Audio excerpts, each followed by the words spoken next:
Hello student, एक बार फिर Navdeep coaching में स्वागत है। मैं राजकुमार ठाकुर आपका स्वागत सब लोगों का नवदीप कोचिंग में स्वागत करता हूँ। जब आज का टॉपिक है हमारा त्रिकोणमिति। त्रिकोणमिति क्या है? त्रिकोणमिति देखिए, त्रिकोणमिति सबसे पहले त्रिकोणमिति के फार्मूला, सूत्र, अनुपात, सर्वसंख्या है, पूरक, कोण, एक ही वीडियो में आप लोगों को हम ये तीनों चीजें समझाने की कोशिश कर रहे हैं। सबसे पहले त्रिकोणमिति है क्या?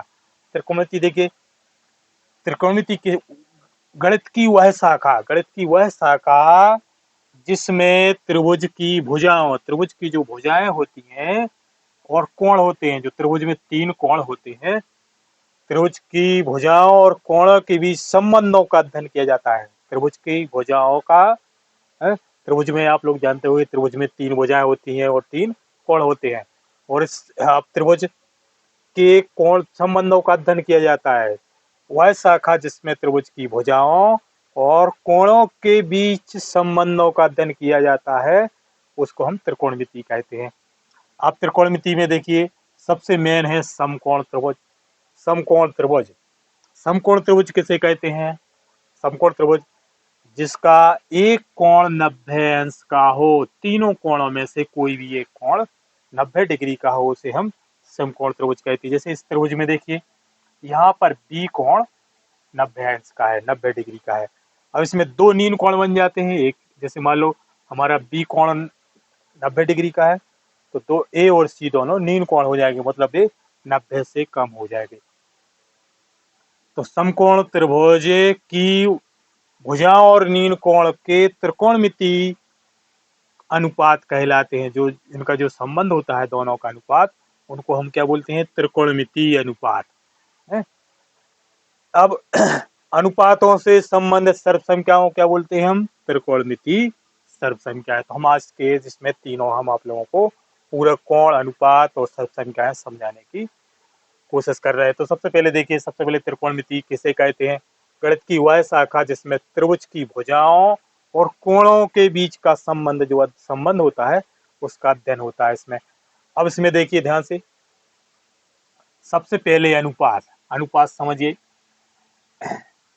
त्रिकोणमिति में है ना, जो सबसे पहले अनुपात। अनुपात देखिए ध्यान से, सबसे पहले साइन, साइन, साइन ए। मान लो हमने एक नीन कोण ले लिया साइन ए, साइन ए, मतलब हमने नीन कोण कौन सा ले लिया? ए। यदि हम साइन सी ले लें या बी ले लें, बी नहीं ले सकते क्योंकि बी हमने क्या ले लिया है? 90 डिग्री का यहाँ पर। तो हमें नीन कोण ए लेना है या सी लेना है? यदि हम 90 डिग्री सी ले लेते तो ये ले लेते या बी ले लेते। हमें नीन कोण लेना है, मान लो ये ले लिया। तो ये देखिए, साइन ए बराबर होता है साइन ए। अब साइन ए की सम्मुख भुजा क्या है? साइन ए के ए की सम्मुख भुजा, ए की सम्मुख भुजा है, सम्मुख भुजा, सम्मुख भुजा, ए की जो सम्मुख भुजा है बटे कर्ण, बटे कर्ण, या फिर इसको हम बोल सकते हैं लंब बटे आधार, लंब बटे कर्ण। ये लंब है और ये आधार है और ये कर्ण है। अब यहां देखिए ध्यान से, सम्मुख भुजा क्या है इसमें? सम्मुख भुजा, ए की सम्मुख भुजा है बी सी, सम्मुख भुजा क्या है? बी सी, और कर्ण क्या है? ए सी।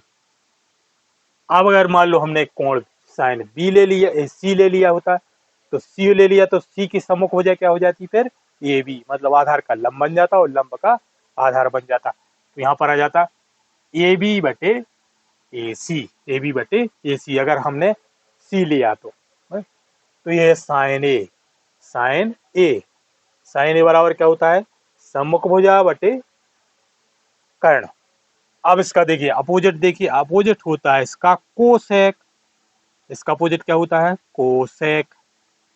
तो कोसेक ए बराबर, इसको पलट दो, कर्ण अपान सम्मुख भुजा, कर्ण अपान सम्मुख भुजा। ये अगर अनुपात आप लोग समझ लोगे, अनुपात त्रिकोणमिति में जो अनुपात है, इनको अगर ध्यान से समझ लोगे तो प्रश्नावली 8.1 आप लोगों को भी समझो कंप्लीट, पूरी कंप्लीट हो जाएगी। तो sin a का मान क्या होता है, sin a का मान क्या हो जाएगा यहाँ पर, सम्मुख भुजा a की सम्मुख भुजा बटे कर्ण, और cosec का मान हो जाएगा कर्ण बटे a की सम्मुख भुजा। तो ये दोनों अनुपात हो गए कौन कौन से, साइन और साइन का अपोजिट कोसेक। अब उसके बाद देखिए कोस, कोसे, ए की आसन आधार आसन भुजा क्या है, ए बी, मतलब आसन भुजा, आसन भुजा बटे कर्ण, बटे कर्ण। तो आसन भुजा क्या हो जाएगी इसकी, ए की आसन भुजा क्या हो गई, ए बी, ए बी बटे कर्ण क्या हो जाएगा, ए सी। कर्ण हमेशा कैसी रहती है, तिरछी रेखा, कोई भी समकोण त्रिभुज होता है उसकी जो तिरछी रेखा होती है वो उसको हम पाइथागोरस प्रमेय में कर्ण का वर्ग होता है जो लंब का वर्ग प्लस आधार का वर्ग, ये हम पाइथागोरस में आप लोगों को समझा चुके। तो सबसे पहले अब कॉस, कॉस का अपोजिट होता है सेक, कॉस का अपोजिट क्या होता है, सेक। तो यहाँ पर सेक ए बराबर हो जाएगा कर्ण बटे, कर्ण बटे आसन्न भुजा, अपोजिट, अंश का हर और हर का अंश। अब कर्ण, कर्ण क्या है, ए सी बटे आसन्न भुजा क्या है, ए बी, ए बी। तो ये कॉस और सेक। अब उसके बाद टेन, तो टेन ए बराबर होता है लंब बटे आधार, मतलब सम्मुख भुजा, सम्मुख भुजा बटे आसन्न भुजा, आसन्न भुजा।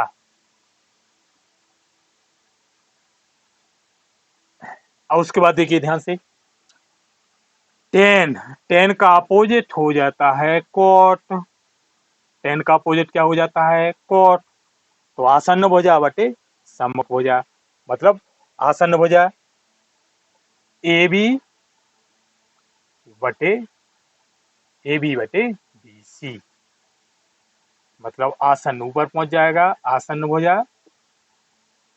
बटे सम्मुख भुजा, सम्मुख भुजा। तो यह त्रिकोणमितीय अनुपात। त्रिकोणमिति से संबंधित क्वेश्चन कॉम्पिटिटिव एग्जाम्स में भी पूछे जाते हैं, 11th है, 12th है। तो याद देखिए ध्यान से, सबसे पहले अनुपात। अब पूरी त्रिकोणमिति जो बनी है आपकी, पूरी त्रिकोणमिति इन इसी अनुपात पर सरसंख्याएं, पूरा कोण है, उससे संबंधित क्वेश्चन सब पूरे इसी आधार पर सरसंख्याएं है, और जो और भी से जो लंबाई, जो ऊंचाई और दूरी के क्वेश्चन है इसी से संबंधित क्वेश्चन बने हैं। तो तैयार देखिए, साइन ए बराबर सम्मुख भुजा बटे कर्ण है, कोसेक, साइन का अपोजिट क्या हो जाता है, कोसेक, साइन का अपोजिट कोसेक। तो कर्ण ऊपर सम्मुख भुजा नीचे। अब कोस, कोस का अपोजिट हो जाता है सेक, आसन्न भुजा बटे कर्ण, और सेक बराबर क्या हो जाता है, कर्ण बटे आसन्न भुजा, कर्ण बटे आसन्न भुजा। टेन बराबर होता है सम्मुख भुजा बटे आसन्न भुजा, और कोट इसका अपोजिट क्या हो जाता है, आसन्न भुजा बटे सम्मुख भुजा। तो इसको हम एक फार्मूला से भी आप लोग निकाल सकते हो, लाल बटे डबल के ए, इसको हम बोल सकते हैं लाल बटे कक्का, मतलब इसे लंब बटे कर्ण, आधार बटे कर्ण, और एल मतलब लंब बटे आधार, साइन कॉस और टेन, और उनके अपोजिट कर दो तो 3 के 6 निकल आते हैं। इस तरह से हम त्रिकोणमितीय अनुपात ज्ञात कर सकते हैं। जैसे साइन ए बराबर सम्मुख भुजा बटे कर्ण, कॉस अपोजिट हो जाएगा कर्ण बटे सम्मुख भुजा, कॉस आसन्न भुजा बटे कर्ण, सेक अपोजिट, कॉस का अपोजिट क्या हो जाता है, सेक, कर्ण बटे आसान, टेन बराबर सम्मुख भुजा बटे आसन्न भुजा, इसका अपोजिट कर दो तो अपोजिट हो जाएगा इसका आसन्न भुजा बटे सम्मुख भुजा। अब उसके बाद देखिए ध्यान से, हमने अभी ए लिया, अगर सी ले लेते तो सी की सम्मुख भुजा बन जाती ए बी, तो साइन का मान हो जाता ए बी बटे बी सी, और कोसेक का मान हो जाता ए सी बटे ए बी, सम्मुख भुजा सी की सम्मुख भुजा ए जाती है। तो ध्यान रखना इसमें, यदि ए है तो ए की आसन्न भुजा हो जाएगी ए बी, और सम्मुख भुजा हो जाएगी बी सी। और यदि हमने सी लिया, कोण सी लिया, तो सी की आसन्न भुजा हो जाएगी बीसी और सम्मुख भुजा हो जाएगी ए बी। तो ये है अनुपात सबसे पहले। अब उसके बाद देखिए अनुपात के बाद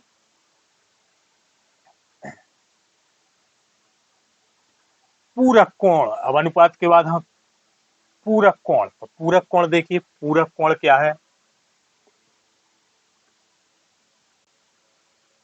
पूरक कोण, पूरक कोण, सबसे पहले पूरक कोण क्या होता है?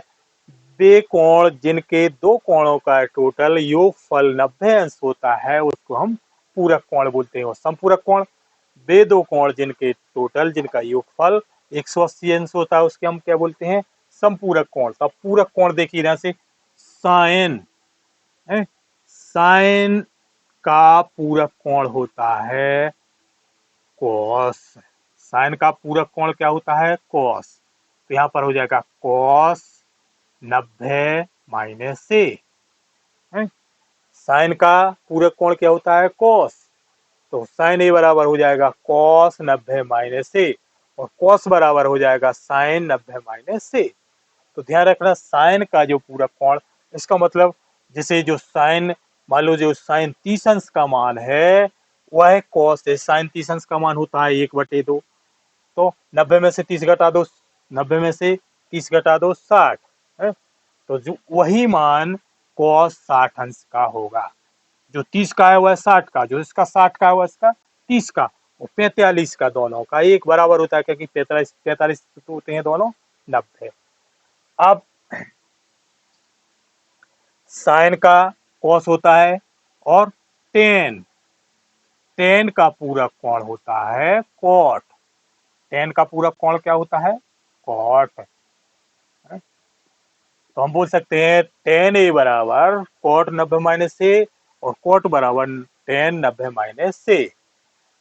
टेन बराबर कॉट 90 माइनस से, अब इसका उल्टा कर दो, कॉट बराबर टेन 90 माइनस से। अब उसके बाद है सेक, तो सेक ए बराबर होता है cosec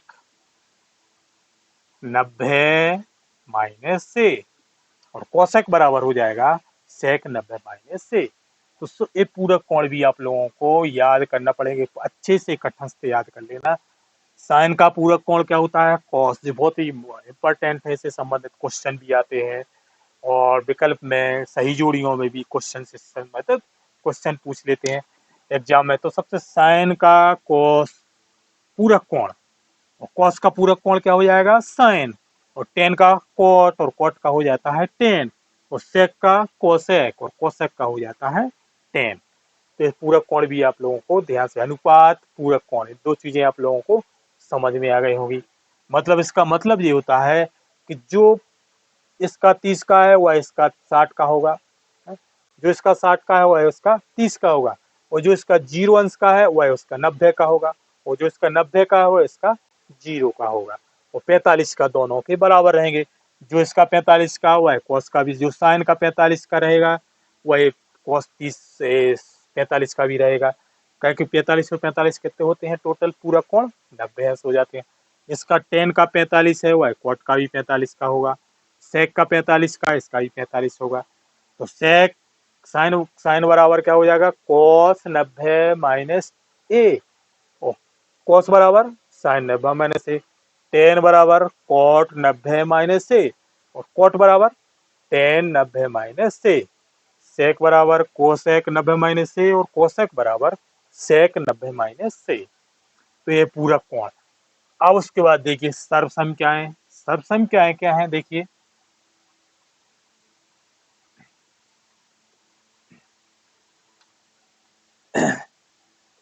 त्रिकोणमिति सर्वसमीकरण, त्रिकोणमिति सर्वसमीकरण, सर्वसमीकरण,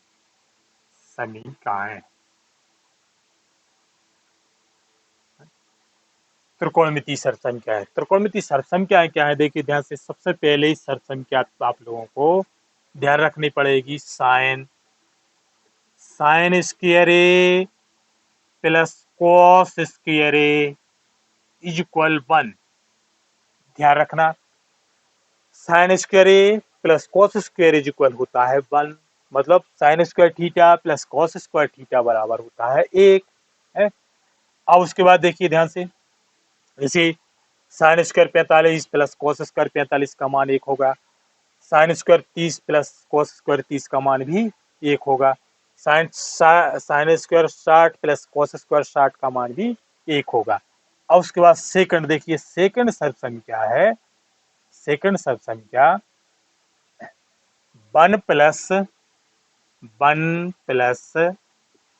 ten square A is equal sec square A, is equal sec square a, 1 plus tan square A is equal sec square a.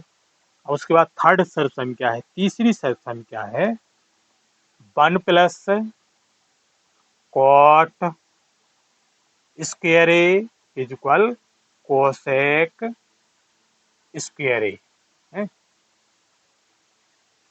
ये तीन सर्व संख्या देखो, इसको हम याद रखवे कि एक है, आप लोगों को हम ट्रिक बता रहे हैं, sine square plus cos square का आप याद कर लेना, एक sine square plus cos square बराबर 1। और उसके बाद देखिए, जैसे हम अल्फाबेट एबीसीडी पढ़ते हैं तो एस के बाद क्या होता है टी, तो दिमाग में ध्यान रखना एस और टी, दोनों एस और टी। अब सी और सी, तो फर्स्ट अक्षर क्या है यहाँ पर सी, और यहाँ पर भी सी है, तो सी से सी मिल जाएगा, एस के बाद टी, और sine square plus cos square बराबर क्या होता है 1। अब याद रखना कॉट सी, कॉस में भी तो कॉस चला गया कहाँ साइन में, अब सी वाले कौन कौन बचे कॉस्ट और कोसेक, तो ये दोनों मिल जाते हैं। तो ये तीन शर्तें क्या आप लोगों को अच्छे से ध्यान रखना पड़ेगा, इनको कंठस्थ कर लेना, ये भी बहुत ही महत्वपूर्ण है ये। तो अब इससे संबंधित देखिए ध्यान से, इसका हम पक्षांतर करके और भी सर्व संख्याएं निकाल सकते हैं। देखिए sign square theta plus cos square theta बराबर क्या होता है 1, ध्यान रखना sine square theta plus cos square theta बराबर 1। अब एक उसके बाद देखो सेकंड एक सर्व संख्या इसमें से निकल आएगी, साइन स्क्वायर ए बराबर 1 प्लस कॉस स्क्वायर, जब वो सट जाएगा माइनस कॉस स्क्वायर, तो एक सर्व संख्या और हमारी बन जाएगी साइन स्क्वायर बराबर 1 माइनस कॉस स्क्वायर, या 1 माइनस कॉस स्क्वायर ए बराबर sign square a, 1 minus cos पक्षांतर प्लस कॉस वर्ग उस साइड जाएगा माइनस। और उसके बाद देखिए जैसे हम दोनों साइड दोनों पक्षों का वर्गमूल करेंगे तो रूट हट वर्गमूल हट के इस साइड क्या आ जाएगा वर्गमूल, तो एक सर्व संख्या और हमारी आ जाएगी साइन ए बराबर 1 माइनस कॉस स्क्वायर पूरे का रूट, तो ये अब एक सर्व संख्या और निकल आई।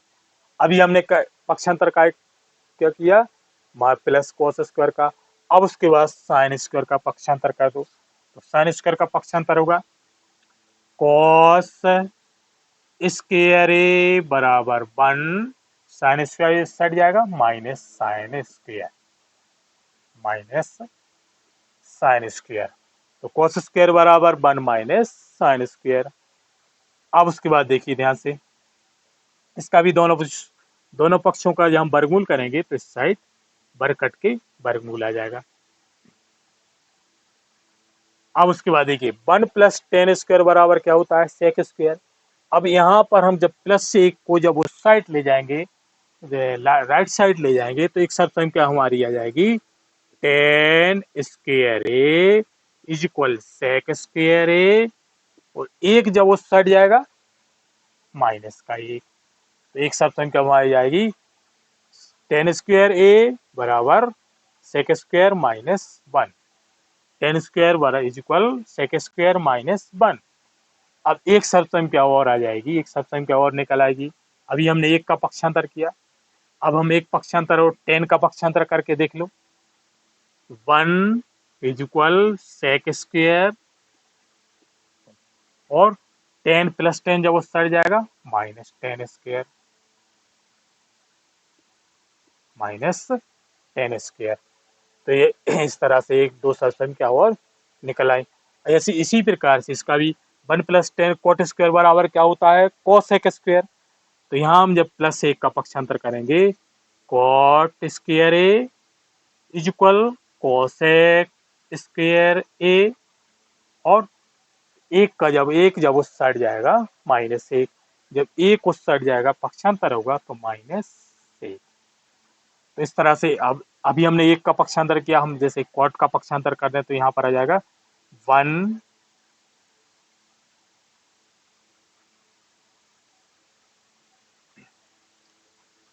1 is equal cosec square a, और प्लस एक जब उस साइड जाएगा माइनस एक, माइनस एक। तो इस तरह से हम सब संख्याएं, सबसे मेन आप लोगों को ध्यान रखना है, फर्स्ट सब संख्या sine square plus cos square बराबर एक, अब उसका पक्षांतर करके हम दो सब संख्या और निकाल सकते हैं।